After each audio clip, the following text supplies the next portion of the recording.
Yesu ashimwe. Yesu ahimbaze cyane. Amakuru yawe. Turashima umwami Yesu. Iminsi myinshi. Amen amen.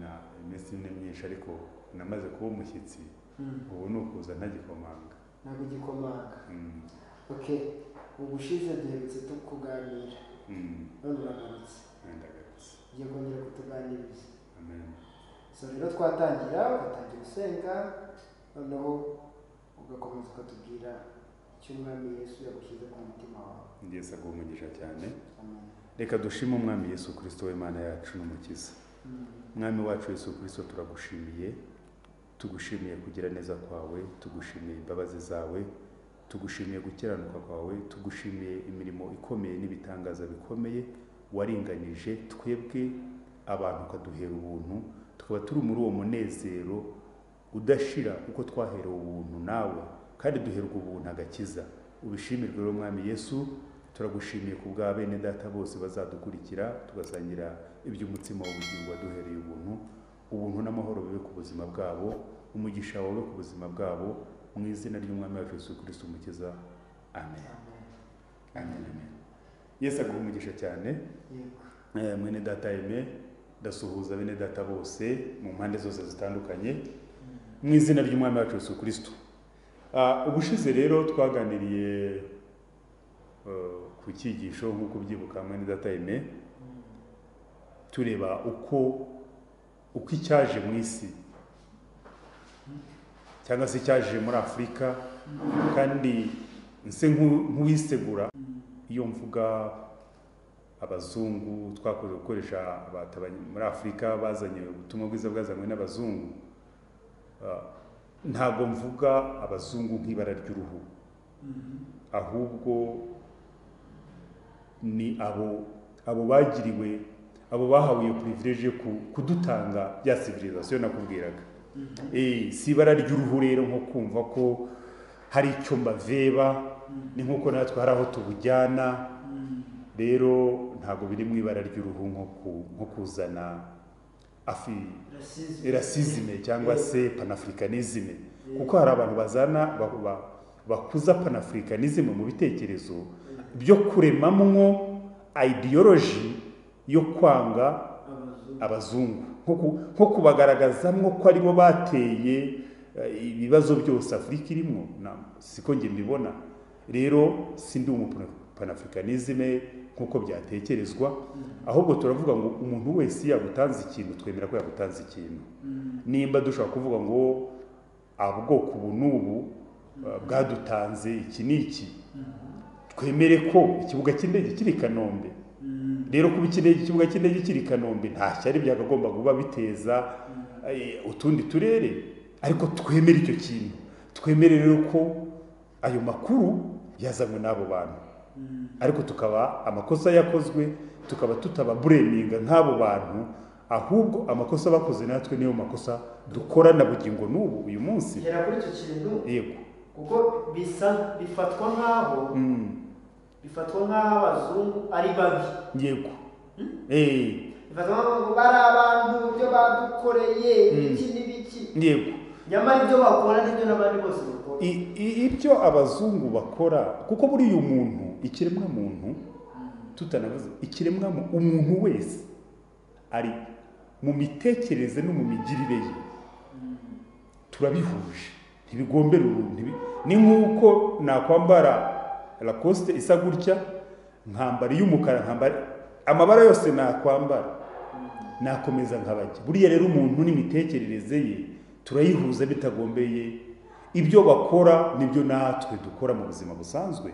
Ubu baravuga ngo rero iriya ideology iremwa n'abantu bashaka kurema ibice mu bandi. Nibo bazana iyo ideology ya panafricanisme na racisme yo kugaragaza burya umuntu wa mbere gutsindwa kwa mbere kuri mu gufata ikibazo ufite ukagishakamo inkomoko yacyo y'ikibazo ufite, wagitewe n'abandi. Iyo ugifite imyumvire y'uko ikibazo ufite gikomoka ku bandi, uburimbata y'icyo kibazo iteka ryose ubaturwa muri icyo kibazo gute? Igihe umaze kubona ko ikibazo nyirabayazana wacyo ari wowe, y'ikibazo umaze kubona ko nyirabayazana wacyo ari wowe atari undi, kiba kibonye igisubizo. Kubera yuko iyo nyirabayazana ibaye wowe, nuko n'igisubizo none ushobora kugiperimeta uko kiri bugende. Ariko ikibazo kikirebera mu bandi, ubwo se utekerezwa ko igisubizo kizaza gute? N'igisubizo uzagitekereza mu bandi. Ariko ngarutse inyuma kuri icyo kintu, icyo bakoze natwe nicyo dukora. Basanze dusinziriye, badutanze civilisation, basanga dusinziriye turi mu kutamenya, baprofita uko kutamenya bakubyaza iki? Umusaruro. Ubu niwe muntu ari nawe ngira ngo tuganireho, kureba umuntu, akamero k'umuntu nakahe. Rero nawe umunyafrika n'undi uwo ari we wese, akamero k'umuntu nakahe, nako gufata umuntu, nako kubona. Reka nkoresha urugero Yesu yaravuze ngo kwizera ko igiciro cyinshi niko yagereranyije n'izahabu. Hari aho yavuze ngo ni nko gufata izahabu ukayishyira ngo imaragarita y'agaciro kenshi ngo ukayishyira mu izuru ry'ingurube. Mu kamero k'umuntu rero, iyo ubonye izahabu mu izuru ry'ingurube, nta kindi kintu wakora. Wavuga uti dore ingurube itazi agaciro k'icyo yambaye, wakora ibishoboka byose, aranjoma yose, eida ya ngurube wayica cyangwa se wayishukashukisha ibindi biryo byayo, ariko ukayikuramo iki? Ukayikuramo ya zahabu y'agaciro kenshi. Icyo rero nicyo bantu badutanze ya civilisation twita abazungu bakoze. Uyu munsi tukaba turira nta kintu bakoze nawe udakora, even nanjye nawe n'undi. Kubera iki? Nyamunda gutanga urugero nkababwira ngo uyu munsi uri mugenda mu cyaro kimwe cya kure cyo mu Rwanda, simple example, ugasanga abantu barimo barakinisha nka currency z'amadolari, currency y'amadolari. Abantu bari mu cyaro cyakure ugasanga bafite ntibazi ibyo ari byo, ariko bari barabifite, wenda n'umuntu wabitaye ugasanga uturutse i Kigali. Urabona neza kugira ngo mu by'ukuri dukure abantu barema panafricanisme nk'amacakubiri, bereke ko ikibazo bariya bagize aricyo natwe tugize gute, niyo human nature, niko kamero k'umuntu. Wabana utekereza iki? Naganiriye n'umuntu umwe arambwira nti utekereza iki usanze abantu mo bakinisha nk'amadolari?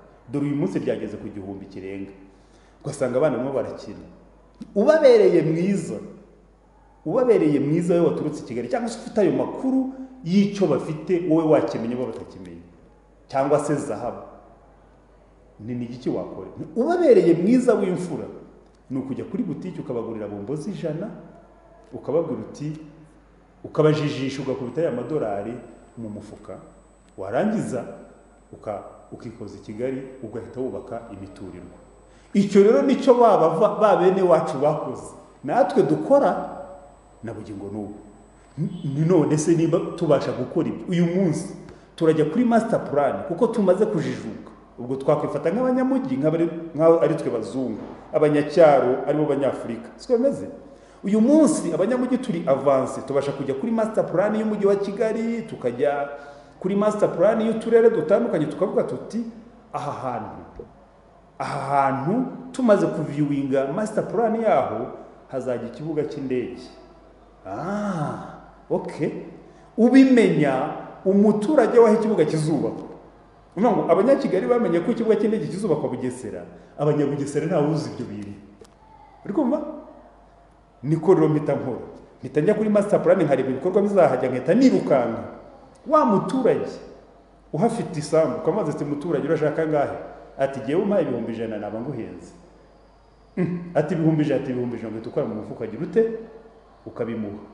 Umuturage koko akumva koko, n'abandi bagatangara ati sambu yo kwa runaka yegurishije 100, tabakire ninjiji tubuse byaguze iki? Okay. Wa muturage akicuma akajya kure yahahandi. Babona agaciro kabyo ryari ya implementation ya master plan y'ikibuga cy'indege yihageze.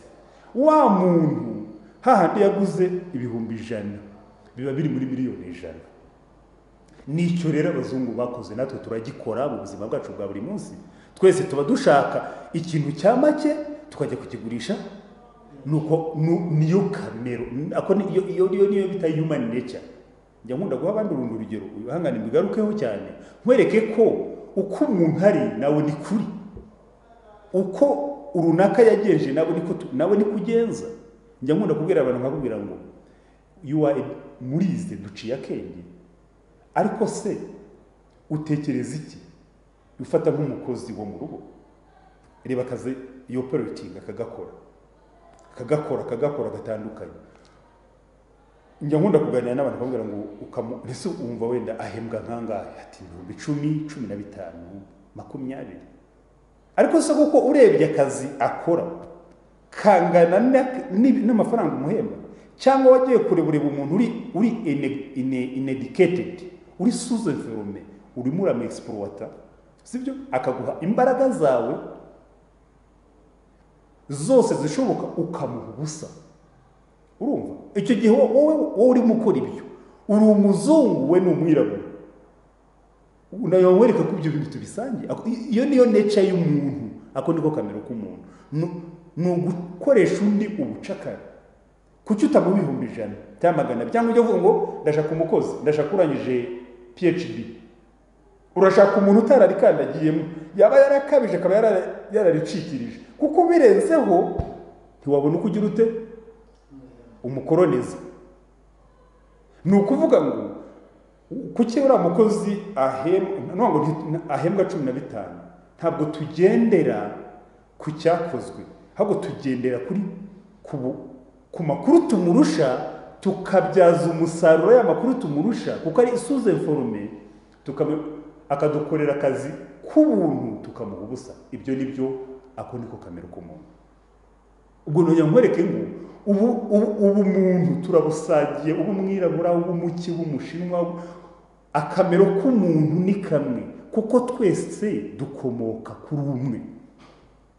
Ako niko kamero k'umuntu. Rero abantu babigaragaza nko gushaka kuremamo ububi bafite nibwo nawe ufite. Muranyumva neza?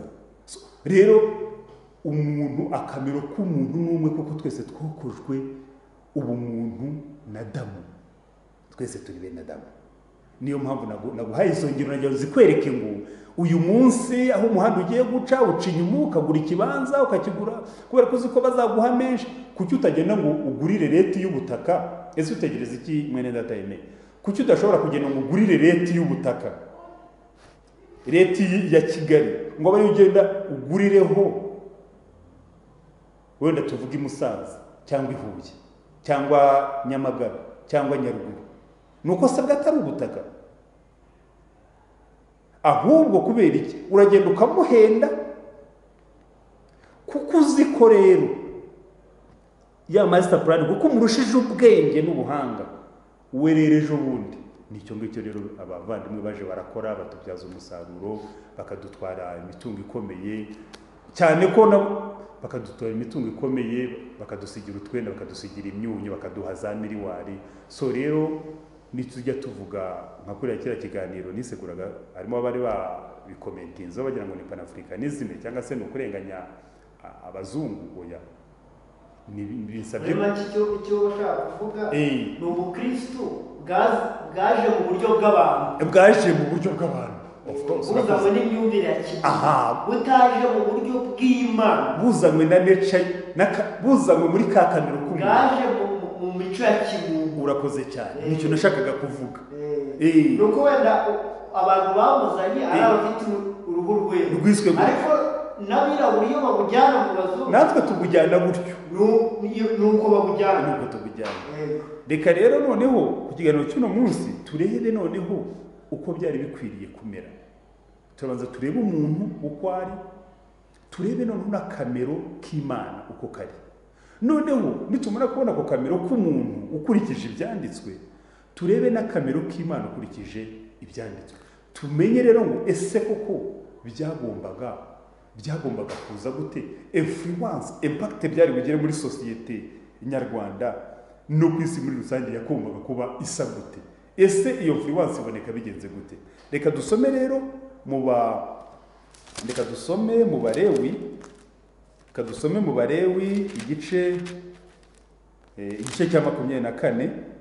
Reka duhere ku murongo wa 17, twumve mu by'ukuri, twumve human nature, akamero k'umuntu ako kariko.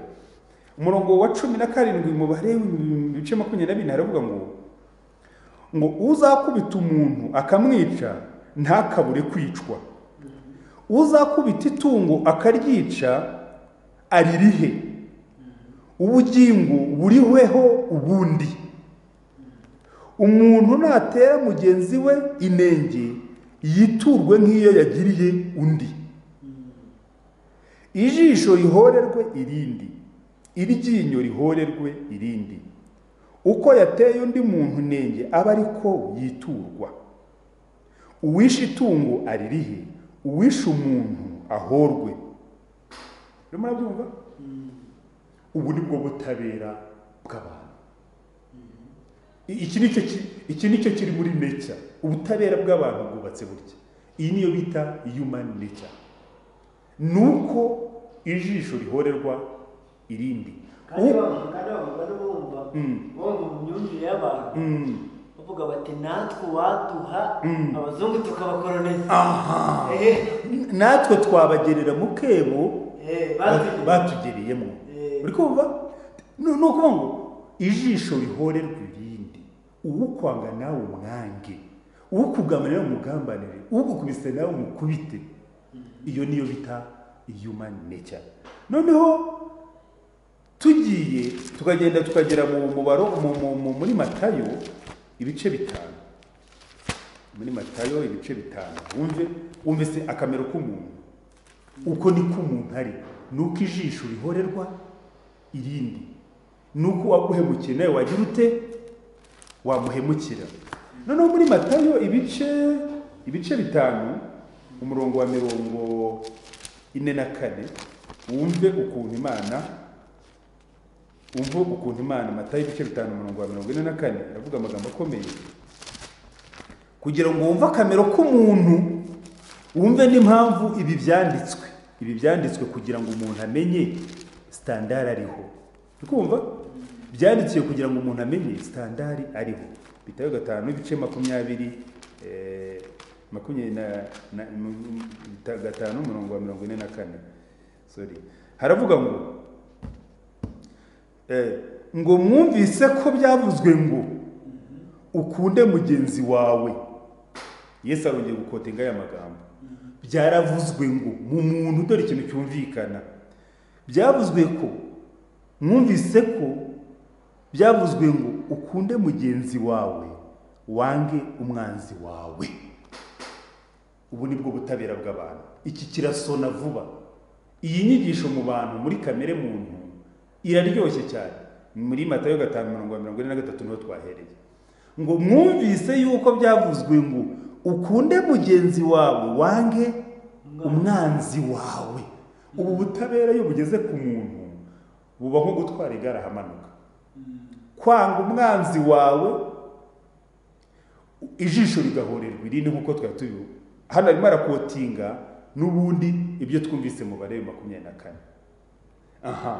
Wongere noneho rero ugenda urebe, ukagenda ukareba, ukagenda nanone umurongo wa 44 akavuga ngo umva none ikimana ivuga ngo ariko jyeweho ndababwira nti mukunda abanzi banyu musabira ababarenganya. Uyu murongo uhita udutera kubowaringa. Imana yari imaze kutubwira ngo byavuzwe ngo dukunde mugenzi wawe wanga umwanzi wawe. None umurongo wa 44 urabihinduye. Ngo umurongo wa 44 usa nkaho uciye intege kamere muntu. Kuko umurongo wa 43 urumaze kutubwira ati ijisho rihorerwa irindi, wanga umwanzi wawe kuko nawe agira ate akwanga. Noneho iyo niyo kamere, iyo niyo natire. Ako niko kamere k'umuntu. Nuko ijisho rihorerwa irindi, uwibye nawe bamufate bamuhane yishyure bya bindi nkubwe nyinshi. Y'ubwo butabera bukorwa mu bantu bavuga yamwishe nawe ntibagomba kuba mwice. Uyo niyo bita human nature. Ako niko kamere k'umuntu. Tugiye kureba rero noneho icyo nicyo abantu noneho rero ba bantu bazanye, kuko nabo ntawe utanga icyo agize ate adafite. Bazana bya bintu, bazana iyo myumvire ko twayumvise mu Balewi, turabibonye muri Matayo 5:54 na 3 na 4. Noneho ikintu gitangaje ku murongo wa 44, Imana irababwiye ngo ariko jyewe ndababwira nti mukunda abanzi banyu, musabira ababarenganya. Iki kintu urumva uracyumva ute? Dukunda abanzi bacu, dusabira abaturenganya. Aravuga ati Imana bikabya abarakora turavuga ngo iki nacyo ngo turi muki, ngo turi abantu. Tucyumva nk'ikiremereye. Uzi impamvu tucyumva nk'ikiremereye? Iri bwirizwa ry'Imana ariyo neca y'Imana, tubyumva nk'ibiremereye kuko dufashe akamero k'Imana tukumvira mu kamero k'iki, kamero k'abantu. Ariko rero niyo mpamvu rero icyo twarebaga akamero k'umuntu n'akamero k'Imana, tureba ngo mbese noneho byajyaga kugenda bite kugira ngo influence y'ubutumwa bwiza yo kugira ngo icyo Imana yagambiriye kigire influence mu buzima bw'abantu. Yesu iyo tugiye muri Yohana ibice 3 tubabona amagambo akomeye. Yaganiriye n'umugabo bita Nikodemo, amubwira amagambo akomeye. Ibice 3 here ku murongo nk'uwa 5 hari ibice 3 bya Yohana murongo nk'uwa 5. Yesu yaravuze ngo, Nikodemo aramubaza ati mbese umuntu yaramubwiye ibyo kuvuka ubwa kabiri. Turi bino n'icyagombaga kuza nuko cyagombaga kugira impact. Twumvise akamero k'Imana, twumvise akamero k'abantu. Niho Yesu bamubaza ati ariko se, baramubaza ikintu gikomeye, baramubaza ati ariko se niba bimeze bityo ubasha kwizera, umuntu yabasha kwizera ati none abakizwa ni bangahe? Yesu amaze kubibabwira ati niba bimeze gutyo bakizwa ni bangahe? Atapapa mwe murabitekereza nk'ibikomeye, birakomeye kubw'abantu ariko biroroshye kubw'Imana. Noneho Yesu ari haganira n'umuntu bita Nikodemo. Imana iramubwira ngo Nikodemo aramubaza ati mbese umuntu yabasha ate kubyarwa akuze? Yabasha kubyarwa ate? Yakongera agasubira mu nda ya nyina akabyarwa? Uribuka ko mu kiganiro cyabushize nakomeje kubyarwa bwa kabiri. Ni ukuvuga ngo ubumana ntibushoboka, ubukristo ntibushoboka bucyumvirwa mu mitekerereze no mu kamero k'umuntu n'akamero k'umuntu, bicyumvirwa muri ka kamero ko kuvuga ngo ijisho rihore rwirindi twabonye muri, kuko Yesu baramubajije, baramubaza bati ariko ko ibyanditswe bivuga ngo ni igihe cyatumye Mose atwandikira akatubwira ngo akatwemerera ibyo gusenda abagore bacu. Yesu yarabashubije ngo Mose yabemereye ibyo gusenda abagore ati kubw'imitima yanyu igize ite inangi.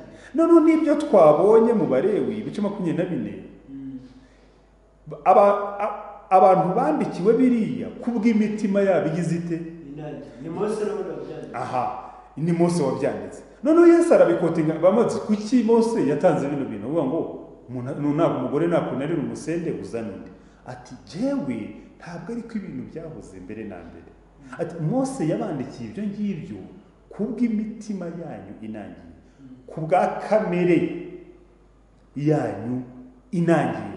Atariko ibintu ntibyaruko, ibintu byaruko umwanzi wawe.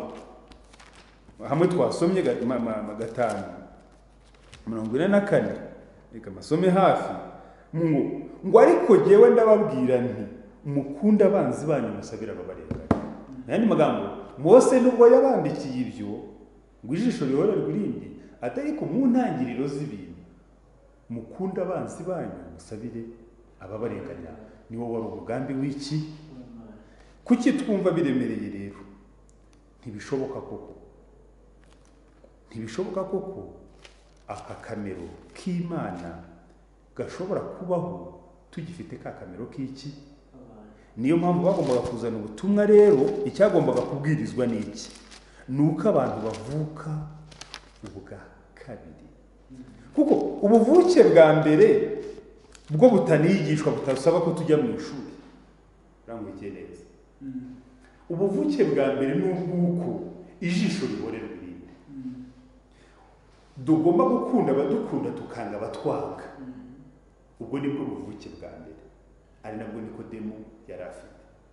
Yesu aramubwira ati rero kugira ngo winjire mu bwami bw'Imana no kuvuka ubwa kabiri. Batese ubwo byansaba gusubira mu nda nkavuga mu nyamatoya. Nubwo byashoboka wagenda uko wagiye waba ari kugaruka. Aravuga iki? Aravuga kamero. Birasaba ko ako kamero, iyo human nature, uyitakaza ugahabwa kamero k'Imana. Ka kamero kavuga ngo mugire wa mutima nk'uwari muri Kristo Yesu. Aricyo bita kuvuka ubwa kabiri. Kuvuka ubwa kabiri biruko rero. Kuvuka ubwa kabiri biri mu gutakaza kumva. Kuko ubuvuke bwa mbere buri nk'uko ijisho rihorera irindi. Umwanzi wawe ukamwanga nawe kukakwanga. Ugukubise nawe ukamukubita, ugukuyemo ijisho nawe ukamukuramo irindi. Ariko akamero k'Imana ko karaka. Karavuga ngo ahubwo usabire ukurenganya ukunde umwanzi wawe. Ni opposite iremerera kamere y'umuntu. Kuki iyo mbusa niremerera kamere muntu? Nuko uko umuntu nibikuremerera wikwirenganya. Ni ikimenyetso cy'uko ufite ubuvuke bwa mbere. Niba wumva binaremereye kumva n'Imana yaratanze akazi karemereye, wikwirenganya. Ikimenyetso nuko ufite ubuvuke bumwe. Niyo mpamvu iby'Imana ivuze ngo ukunda abanzi banyu, usabire abakurenganya. Impamvu wumva ari burden, impamvu wumva ari umuzigo, ari umutwaro, wikwirenganya. Nshuti yanjye muvandimwe, ni ikimenyetso cy'uko ufite akamero, ufite ubuvuke bwa mbere. Ni ikimenyetso cy'uko uri umuntu kandi ukaba ufite n'ubuvuke bwa mbere. Rero kuba ufite ubuvuke bwa mbere nta kibazo. Uko biri biruko birahura n'ubuvuke. Ariko icyo ubutumwa bwiza buvuga ni icy'uko Yesu yabwiye Nikodemo, aravuga ngo Nikodemo aramubwira ngo, Yesu aramusubiza ati ni ukuri ndakubwira umuntu yuko umuntu atabyawe n'amazi n'umwuka atashobora kwinjira mu bwami bw'Imana.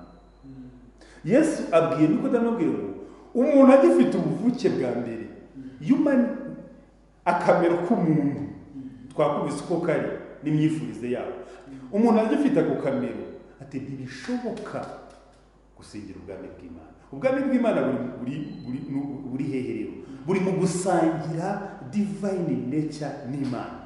Buri mu gusangira kamero kayo nayo mu buvuke bwa kabiri.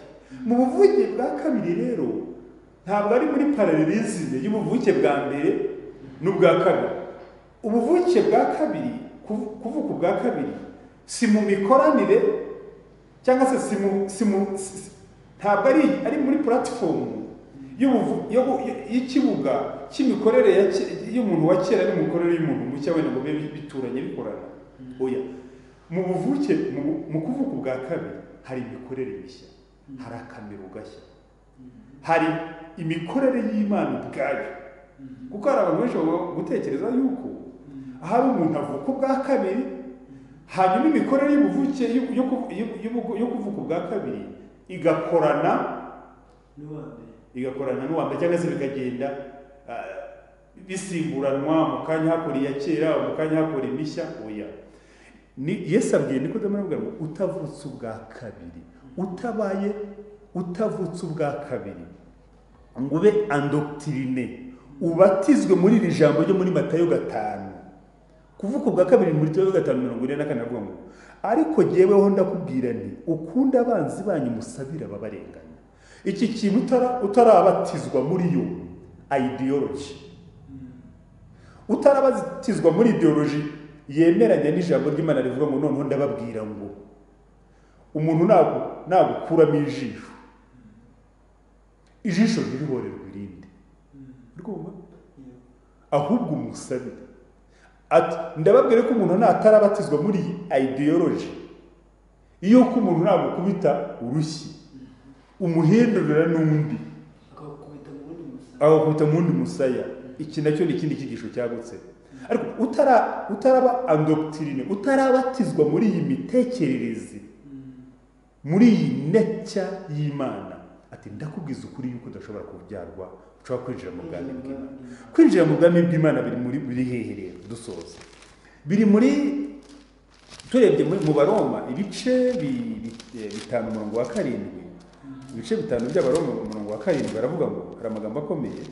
aryoshye haravuga ngo tukira abanyantege nke mpere kwa 6 tukira abanyantege nke mu gihe gikwiriye Kristo yapfiriye abanyabyaha ngo birakomeye kugira ngo umuntu apfire umukiranutsi ibyo birakomeye ngo nkanswe umunyabyaha icyakora ahari byashoboka ko umuntu yatinyuka gupfira umunyangeso nziza ati byashoboka ko umuntu yabasha gupfira ariko ku Mana iki si igitangaza kuba umuntu yapfira umunyangeso nziza nubwo mu isi bifatwa uwo muntu afatwa nk'ikirangirire ariko ku Mana ntabwo ibyo bintu ntibitangaje kuba umuntu yapfira umunyangeso nziza kubera iki iyo niyo kamere muntu ni yuko umuntu yabasha gupfira umunyangeso nziza kuko iyo niyo kamere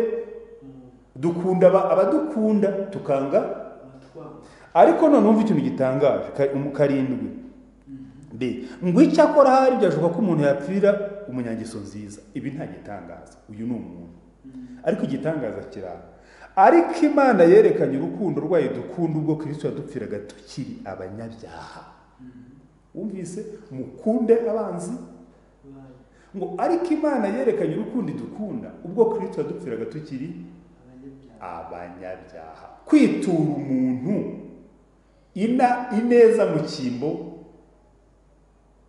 cy'inabi ukamukorera neza kandi ukabikora utagononwa ahubwo ariko kamero ariyo native udahatwa ahubwo ariko kamero kuko bigaragara ko abantu benshi babikora yego hari icyanditse bagendera yego tuzaba muroshya amakara aha ubwo urumva rero ukoretesheje icyo cyanditswe ati nimubikora muzaba mubageretse amakara yaka ni ukuvuga ngo nabyo agiye kubikoreshwa no kugira ngo agiye kubikoreshwa n'ishyari kuko profa bifite amategeko mbikore n'ubundi amakara mukongore urumva n'ubundi ntabwo bikoreshejwe n'akamero k'Imana ariko murabyumva ariko umunani usura urukundo abikoreshejwe no kuvuga ati reka mbikore mbe mugeretse amakara yaka kumuta urumva abikoreshejwe n'uko aprofitamo yuko harimo umuriro uri buze kugira gute ariko byagora abantu kuvuga ngo reka mbikore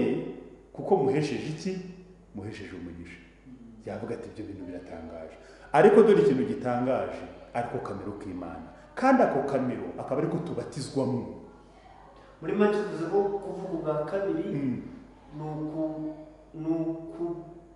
ni ukwakira kamero k'Imana exactement ni ukubatizwa muri iyi ideology y'ubumana yes ni ukubatizwa muri iyi myumvire ngo ariko Imana yapfiriye ngo ariko Imana yerekanye urukundo rwayo dukunda ubwo Kristo yadupfiraga tukiri abanyabyaha ariko murabyumva tutarasingira uyu mutima wikwirenganya ni ikibazo cyo kutaravuga ubwa kabiri kuvuga ubwa kabiri biruko nuko twakira umutima wari muri Kristo Yesu mu gihe ubwira umuntu ngo ukunde umwanzi wawe mu gihe byari umutwaro ku muntu wamaze kuvuka ubwa kabiri biba ari nko gutwara igare hamanuka kuko aba yaramaze gusangizwa kamero k'Imana mu bugingo bwe iyo spirit iyo ideology nicyo bita kuvuka ubwa kabiri kubera ko urumva iyi ideology y'Imana cyangwa se aka kamero k'Imana ko gukunda umwanzi ukanamusabira bitandukanye n'akamero k'umuntu.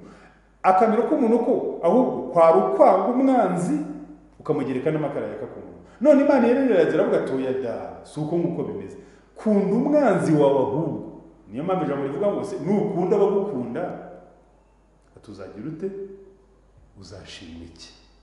Rero mu by'ukuri icyo abavandimwe bagombaga kuzana ni ideology, kuva muri bwa buvuke bwa mbere bakakira ubuvuke bushya, imitekerereze y'Imana, aho Imana ivuga ngo mugire wa mutima nk'uwari muri Kristo Yesu. Iyo usomeye Bible mu kamero k'umuntu wumva ibintu ivuga bidashoboka, ariko iyo uvutse ubwa kabiri, kandi kuvuka ubwa kabiri ni ukugira imikorere n'imyumvire y'Imana. Kuko hari utekereza yuko ubukristo bikomeza gutekerezwa yuko, kandi ukantu mbabarenga avuga gatoya dusoza, ubukristo bikomeza gutekerezwa yuko ari igitekerezo cyiza kiri muri Bibiliya, ariko mu by'ukuri cyahawe umuntu kugira ngo agerageze kuba yagishobora, ariko mu by'ukuri ubwe avuga ati ntigishoboka, ariko nawe bisa nkaho ubwe azi ko kigira gute, kidashoboka. Oya, ubukristo ntabwo ari igitekerezo cyiza cyanditse mu byanditse byera twahawe ngo tugisome tukifuze, ahubwo ubukristo kuvuka ubwa kabiri ni igitekerezo cyiza cyanditse mu byanditswe byera, cyaduhawe kugira ngo kitubyare ubuzima busohora buve mu buzima bw'ibyifuzwa, bive mu gitekerezo cyiza cyifuzwa, ahubwo ubuzima bwiza twasingiriye natwe dusangiza abari mu isi. Ntabwo ari igitekerezo rero twahawe cyiza kibidashoboka, ahubwo ni ubuzima bushya twahawe n'Imana muri Kristo Yesu kugira ngo dusangire akamero nayo, hanyuma natwe ako kamero ari narwo rwandiko dukwiriye gushyira abandi. Iyo tubabwira ntitubashyira inyuguti, tubashyira bwa buvuke. Urimo kumva? Iyo kubwiriza niki, abo dusangiza ubutumwa bwiza niki, ntitubasangiza amagambo, ntitubasangiza inyuguti kuko inyuguti zicisha, ahubwo tubashyira bwa buzima, ya divine nature, ka kamero k'Imana, tubashyira bwa buzima buvuga ngo ijisho ntirigahorerwa irindi. Mwumvise ko byavuzwe gutyo, atari ko twebwe turababwira yuko ukunda umwanzi wawe kandi usabe ukurenganya, kandi ibyo atari ukubikora diplomatique, kuko ibyo bibasha gukorwa diplomatique. Oya, ahubwo ari ubuzima buri idolorique mu buzima bwawe. Kubera iki? Ari natire, niyo nature. Kubera yuko Imana kuki itwegizije ubwo buzima, nuko burya ijambo ry'Imana riravuga mu Baheburayo ngo ukomeye niwe uhesha umugisha woroheje. Ubera iki? Utunze ni ukwiriye gutungisha batagize gute? None se icyo kiraremereye. Rero urumva ko gutungisha udatunze utunze biroroshye, ariko isi yo irabicurika. Ari nacyo kitubejeje hano kugira ngo ducurukure ibyacuritswe. Isi yo n'imitekerereze n'imikorere ya mbere, ahubwo nuko ufite, urumva, ufite nuko udafite ahesha ugize gute, yongerera ufite. Ariko ibyanditse Imana y'isuko, ubutabera bw'Imana buruko nuko ufite ukomeye ahesha umugisha woroheje. Uko niko mu Baheburayo ibice 70 ariko mu bice 70 ariko havuga. Ariko imikorere y'umuntu yumva ko woroheje ahesha umugisha ukomeye. Ntabwo biruko. Niyo mpamvu Imana isijera yuko wowe ufite akamero k'Imana, ari ufite n'icyo gutanga, kandi ukagitanga atari mbigenze nte, ukagiha ugize ute utagifite. Nuko mu yandi magambo, ufite urwango, ufite revengeance, ufite guhora, ni ukwiriye guhabwa umutima wo kudahora, kuko ari wowe ugize ute. Ntabwo rero ikiremereye ari gutanga umutima wo kudahora kurusha gutanga umutima wo guhora. Ikiremereye ni iki? ikiremereye kuri kamere ya mbere, ikiremereye ni ugutanga icyiza mu cyimbo cy'ikibi. Ariko iyo wakiriye divine nature, akamero k'Imana, kubatizwa mu mitekerereze y'Imana, utanga icyiza ugikuye mu butunzi bwiza ukagisangiza abatagifite, kuko udafite niwe ukwiriye guhabwa kugira ngo agire. Rero Imana ishimwe, navugaga icyo bagombaga kuzana n'icyo natwe tugomba gutanga. Dutanga ubwo buvuke, ntabwo dutanga amagambo, dukwiza iyo mpumuro y'ubwo buvuke hose. Noneho kandi ubwo buvuke, uko kuvuka ubwa kabiri, niho mpamvu Pawulo yandikiraga abakora n'abagore ati ni mu rwandiko rwanditswe rutanditswe n'inyuguti, ahubwo rwanditswe n'umwuka, ati umuntu wese areba akarumenya. Urwo rwandiko rero si inyuguti, ubwo ni bwa buzima, ako ni ka kamero k'Imana tugomba gukwiza mu bari mu isi bose, kandi duhereye hafi cyane hatwegereye, mu bavandimwe bacu, mu nshuti zacu, kugira ngo tubasangize ubuzima bw'igikorwa twaherewe muri Kristo Yesu, butakiri icyifuzo, kuko ubukristo bikomeza gutekerezwa nk'icyifuzo kitagira, nk'igitekerezo cy'icyifuzo cyiza. Noneho isi n'abadukikije bagakomeza bavuga ati aha ntawamenya, reka dukomeze dutegereze wenda igihe bizaba, wenda natwe muzadusangiza kuri ubwo buzima. Ati cyo koze igihe cyo tureba nuko ari ibintu mwifuza ariko mudafite. Oya, tugomba gusangiza abari mu isi ubuzima bwo muri Kristo Yesu butakiri icyifuzo cy'ibyiza, ahubwo bikaba ari igikorwaho, ari igitsikamutima, ari bwo buzima twaherewe mu Mwami Yesu ubwo twahabwaga divine nature mu buvuke bushya muri Kristo Yesu. Imana ibaha umugisha, nicyo gikwiriye, nuko dutanga ubuzima twahawe butakiri amagambo, butakiri inkuru, ahubwo twebwe tukaba ubwacu turi abagabo bo guhamya ubwo buzima bushya bwo muri Kristo Yesu, butakiri icyifuzo, ahubwo bwahindutse igitsikamutima mu buzima bwacu bwa buri munsi. Yesu abaha umugisha rero. Ni iki cyari gikwiriye kugira ngo abari mu isi bashyirwe ubuzima bw'umwuka butari ubw'inyuguti. Yesu abaha umugisha. Shalom shalom.